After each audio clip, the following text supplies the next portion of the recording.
ছাত্র জনতার গণ অভ্যুত্থানে শেখ হাসিনা ভারতে পালিয়ে যাওয়ার পর শুরু হয় নতুন বাংলাদেশের যাত্রা।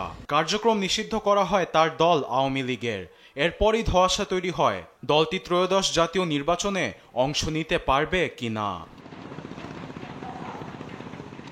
অবশেষে এ নিয়ে কথা বলেছেন বাংলাদেশের অন্তর্বর্তী সরকারের প্রধান উপদেষ্টা ডক্টর মোহাম্মদ ইউনূস।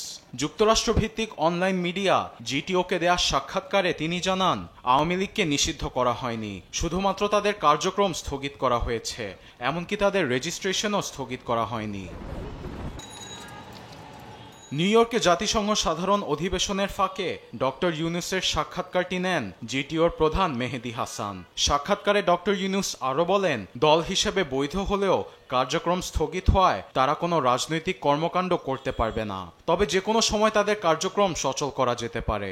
আর আওয়ামী লীগ নির্বাচনে অংশ নিতে পারবে কিনা এ প্রশ্নের উত্তরে ডক্টর ইউনূস বলেন, নির্বাচন কমিশন এ প্রশ্নের উত্তর দিতে পারবে। ওই সাক্ষাৎকারে বাংলাদেশের সংখ্যালঘু হিন্দু সম্প্রদায়ের উপর নিপীড়নের অভিযোগের বিষয়টিও উঠে আসে। এ প্রসঙ্গে প্রধান উপদেষ্টা জানান, হিন্দু বিরোধী সহিংসতার সব ধরনের খবর মিথ্যা। এ অভিযোগ ভারত থেকে তোলা হচ্ছে জানিয়ে তিনি বলেন, ভারতের অন্যতম বিশেষত্ব হল ভুয়া খবর। সেই সঙ্গে সাক্ষাৎকারে রোহিঙ্গা সংকট, স্বৈরশাসক শেখ হাসিনাকে ফিরিয়ে এনে দেশে বিচার, গাজা ইস্যুসহ বিভিন্ন বিষয়ে কথা বলেন প্রধান উপদেষ্টা।